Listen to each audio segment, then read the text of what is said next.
La evaluación en tiempos de pandemia, la acreditación y el abandono escolar son temas de hoy en el ámbito educativo. Hola, ¿qué tal? Soy la maestra Rebeca Castro Olmos, alumna del doctorado en educación de la Universidad de Expo. Es un gusto para mí poder saludar al doctor Luis Fernando Grajales Penagos, asesor de la materia Seminario de Evaluación y Acreditación, a quien de igual manera aprovecho el espacio para hacerle llegar un agradecimiento por permitirnos llevar a cabo estas reflexiones, estos análisis acerca de estos temas tan importantes en materia educativa. Abordar y analizar un poco las orientaciones pedagógicas y criterios para la evaluación del aprendizaje para la educación preescolar, primaria y secundaria en el periodo de contingencia sanitaria generada por el virus SARS-CoV-2 para el ciclo escolar 2021-2022, en donde a raíz de esta nueva normalidad que se fue generando justamente por el virus, surge la necesidad de crear documentos para esta nueva normalidad. Entre ellos, pues no se crea en el 2020 el acuerdo del 14 de mayo del 2020, el cual establece una estrategia para la reapertura de las actividades tanto sociales, políticas, económicas, educativas y en todos los ámbitos. De igual manera, se crea una estrategia, un sistema de semáforo por regiones que donde se llevan a cabo y se establecen cuáles son las actividades permitidas a partir del 1 de junio del 2020, en el que, como podemos observar, en el rojo las escuelas se encuentran totalmente suspendidas, los espacios públicos se encuentran suspendidos, las actividades económicas, solo las actividades laborales muy necesarias se llevan a cabo y solo aquellas que son consideradas como esenciales. En el color naranja las escuelas se siguen encontrando suspendidas, los espacios públicos con aforos reducidos en las actividades de espacios públicos en lugares abiertos, en lugares cerrados las actividades se encuentran de igual manera suspendidas. Actividades económicas generales en este semáforo naranja, las actividades laborales consideradas esenciales y las actividades no esenciales con una operación pues muy reducida aún. En amarillo las escuelas se encuentran suspendidas. Los espacios públicos, el aforo permitido en las actividades de espacios públicos en lugares abiertos y en lugares cerrados ya se encuentran aperturadas, pero con muchas restricciones. Y bueno, las actividades económicas generales, todas las actividades se pueden llevar a cabo. Y es el semáforo verde cuando todas estas actividades mencionadas se encuentran sin restricciones, y es aquí donde se establece que cuando nos encontremos en semáforo verde es donde las instituciones educativas podrán continuar con sus actividades. Y bueno, entre otras acciones extraordinarias que contiene este acuerdo, donde dejan muy claro cuáles son las actividades y todas aquellas acciones en el ámbito educativo que se tienen que llevar a cabo. Abordando un poquito sobre las orientaciones pedagógicas que establece este acuerdo, por resaltar algunas, pues no establece que hay que dar prioridad a la función formativa de la evaluación, indagar en diversas fuentes para obtener información sobre el aprendizaje y emplear estrategias complementarias. Además, hay que valorar los avances a partir de los puntos de partida de cada educando, y si bien es cierto, podemos en este periodo notar que hay un gran rezago educativo. Sin embargo, aquí sí es bien importante que cada docente pueda valorar desde dónde partió con cada alumno y hasta el día de hoy qué avances tiene. Sería injusto considerar que a lo mejor dentro de un ciclo escolar no se han logrado los aprendizajes esperados que establece el plan de estudio. Sin embargo, sí es importante que cada docente pueda analizar en qué lugar se encontraba el alumno y hasta dónde ha avanzado, ¿no? Ese es el avance que se debe de considerar. También considerar las condiciones específicas en las que se desenvuelve cada educando. Creo que hoy en día y en esta nueva normalidad las situaciones que se presentaron fueron muchísimas, entonces es importante que podamos considerar e indagar y buscar la forma de saber cómo se encuentra cada uno de nuestros alumnos.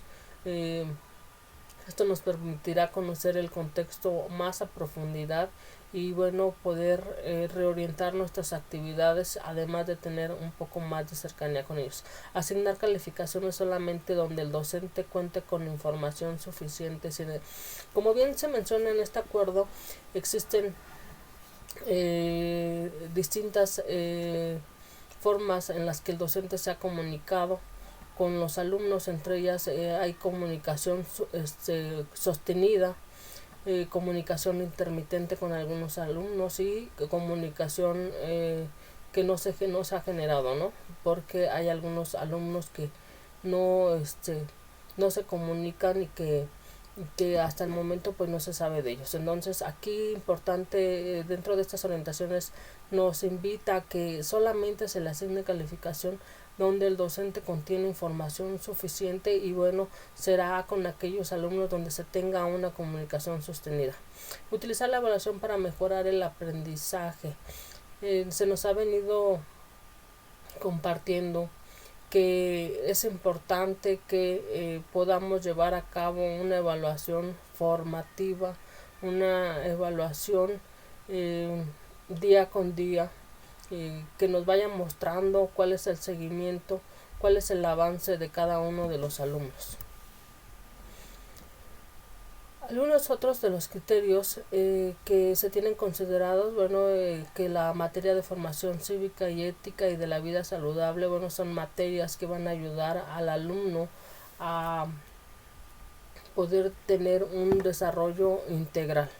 La comunicación de los resultados de evaluación serán en periodos establecidos. Aquí es importante tener presente cuáles son las fechas que ya están establecidas y llevar a cabo estos resultados como aquí se establece. Para el caso de que nos podamos encontrar en una situación de semáforo rojo, naranja, bueno, que las boletas de evaluación se deberán de entregar en medio electrónico. Aquellas familias que requieran orientaciones acerca de sus hijos tendrán que acercarse al docente de grupo a solicitarlas.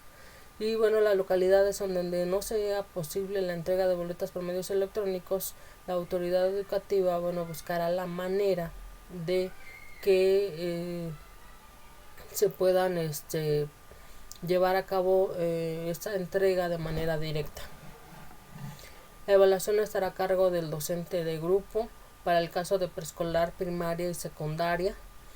En el caso de telesecundaria, para el caso de secundaria, bueno, lo llevará a cabo el docente de la materia. En el caso de que no se cuente con algún docente, bueno, el director o el supervisor será el responsable de llevar a cabo esta actividad.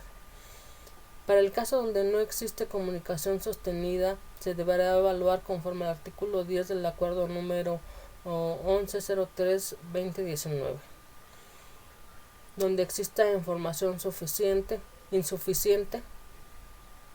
En la boleta de evaluación se le deberá de colocar esta nota, evaluación insuficiente, y en la boleta de evaluación donde se encuentre sin información se deberá de colocar esta leyenda sin información.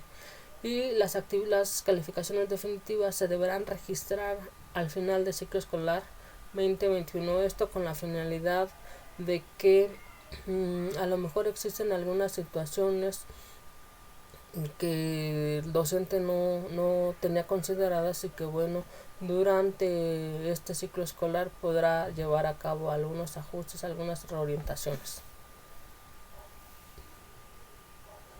Algunos de los criterios para la evaluación de los aprendizajes de las alumnas y los alumnos de educación básica Bueno, ya como lo había mencionado, la evaluación estará a cargo del docente. Y bueno, considerando un poco tema de abandono escolar en la educación media superior de México, políticas, actores y análisis de casos, se considera como punto de partida la reforma de educación media superior en México, en donde se establecen algunos puntos importantes y dice que en enero de 2005 se crea la Subsecretaría de Educación Media Superior. Esto verdaderamente viene a fortalecer a la educación media superior en México. Además establece, entre otros aspectos, la obligatoriedad de dichos estudios, considerando que antes de este periodo, bueno, no era un nivel educativo obligatorio, sin embargo a partir de este ya se considera así. La construcción de un marco curricular común basado en competencias, la definición y reconocimiento de características de las opciones de la oferta de la educación media superior integradas en el Sistema Nacional de Bachillerato. Además, considerar los mecanismos de gestión para fortalecer el desempeño académico de los alumnos y la calidad educativa y la certificación nacional complementaria. Uno de los datos importantes que se rescatan es que la reprobación es una de las principales causas de abandono escolar. Y bueno, los criterios de acreditación de las asignaturas regulares que más se consideran por acuerdo es la asistencia a clase, ya que viene siendo un problema que se ha presentado de manera continua y que se ha vuelto grave. Las tareas y trabajos escolares, ya que estas nos permiten observar cuáles son los aprendizajes y conocimientos que el alumno ha adquirido y de qué manera hay que reorientarlos si es que no fueron los adecuados. Y los exámenes. La evaluación y acreditación de los programas académicos y su impacto desde la percepción estudiantil. Aquí Cedillo cita que la evaluación es un proceso integral y continuo que tiene propósito de diagnóstico y de formulación de recomendaciones encaminadas a elevar la calidad de las instituciones y de los programas académicos. La acreditación de programas educativos se sustenta y debe sustentarse en la evaluación. Además, la evaluación es un procedimiento que implica contratar programas o instituciones que son estándares establecidos por los organismos externos, lo cual permite asegurar y desarrollar la calidad de la educación. Dentro de las cuestiones críticas para la acreditación de la calidad en México, se dice que es necesario poder avanzar hacia sistemas de acreditación y resulta ineludible definir con precisión varias cuestiones cruciales. Aquí hay que considerar estas cuestiones como quién acredita, ¿no? Que hay que evaluar. Es importante también la profesionalización de la acreditación, la privatización de la acreditación.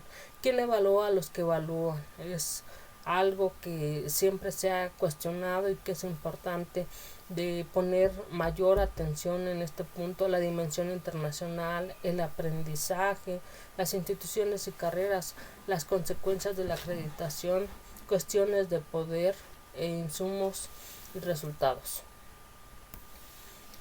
En conclusión, la acreditación tiende a convertirse en un ejercicio sumamente complejo. Establecer criterios mínimos por carrera que además sean comparables y reconocidos internacionalmente se vislumbra como un proceso interminable, irreprobable, inalcanzable, y el costo de estos procesos es enorme. Una opción, según Dill, sería establecer sistemas internacionales de seguimiento y evaluación del proceso de enseñanza y de aprendizaje, acompañado por auditorías externas de los resultados. Y el aseguramiento de la calidad debería darse al interior de las instituciones con procesos de seguimiento y evaluación y limitando la evaluación externa a la auditoría. Les comparto las referencias consultadas y agradezco la atención a esta presentación que invita al análisis de temas de suma importancia en materia educativa. Muchísimas gracias.